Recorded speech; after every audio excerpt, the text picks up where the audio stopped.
I was speaking to budding entrepreneurs at St Raphaels School in Cowra.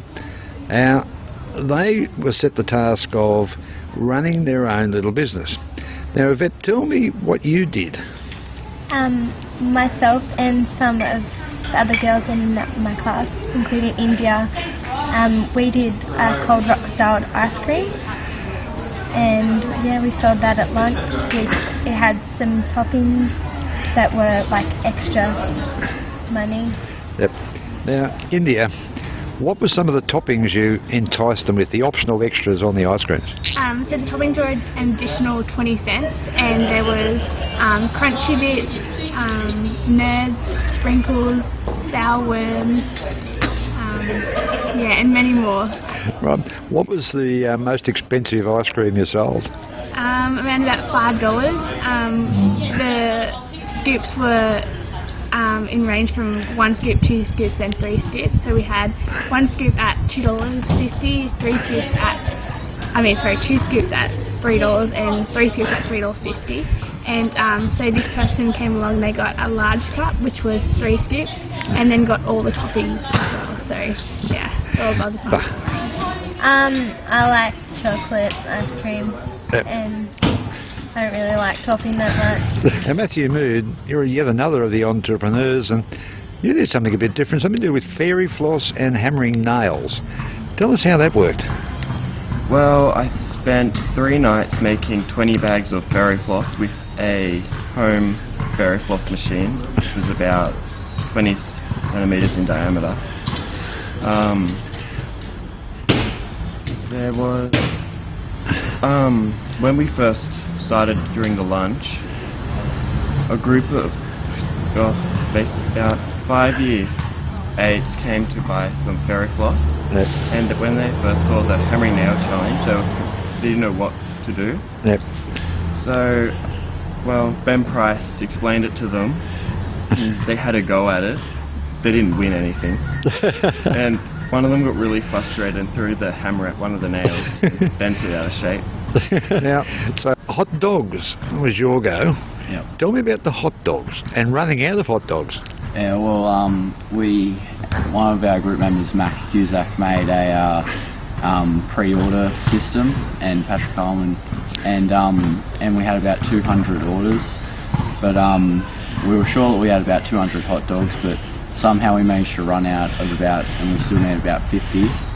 So our teacher, Miss Flett, had to run to the store quickly and pick some more up, pick up some more buns also. And you had to reimburse him for all that. Yep. So do you think the hot dogs actually made money? Yeah, around about probably 500 plus. So did you guys, did you provide extras like sauce and chili sauce? We also sold drinks. Okay, what, cans of drinks or the dear ones? Now, David Lett, you ran the entrepreneurial course at St Raph's, and you had all sorts of kids doing all sorts of things. What were some of the others? We've heard about the ice cream and the fairy floss and the hot dogs. What were some of the others? Milkshakes and cupcakes. The cupcake girls thought outside the square a little bit and knew that everyone else was doing it at lunch, so they snuck in at recess and sold out in no time. No competition.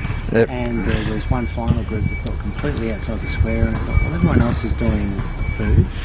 So I've heard from Matthew, he and Ben had some activities to do with the hammering nail competition, those sorts of things.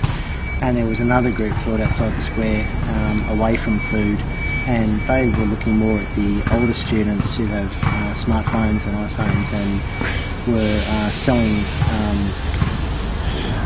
new model cases for phones. Okay. At a slight markup. So how did this work? Now, they've raised their money, and then you were the nasty ATO, and what were some of the charges you've deducted from their so-called earnings? Well, they made a good profit. They made just over $1,400 profit for the day, and then I came in and hit them with income tax, payroll tax, company tax, goods and services tax, council rates, electricity bill, water bill, gas bill, advertising costs, and anything else I can think of. So they made no money at all. Made no money in theory. Yeah. I took the lot, and it's gone to charities. Excellent. Now, with the charities, you've made several donations. What were some of those? We've already given $1,000 to Cowra Headspace. which was our main beneficiary on the day. That enables them to stay operational for a week, and during that time they'll see about 30 clients. So that's 30 young people from Cowra that can get some mental health help. So we thought that was really important. And the balance of the funds is just being distributed now, and that's being equally split between cystic fibrosis, the Cancer Foundation, and Carly Miller, who you've done stories with. And what's the whole point of this? To learn how to start your business and then make no money? No, they spent last term in commerce studying a unit of work called running a business, so they've learnt the theory for it. And I just thought, why set an assessment task which is an exam or an essay or something? Let's actually set something a bit more fun that can raise some money for some worthy causes. And this is not the first time this has been done? No, but I think we doubled the amount I was expecting due to the popularity of ice cream pre-orders. So I probably won't be running it for a bit of a while. I need to recover. Okay, well thank you very much for sharing that with us.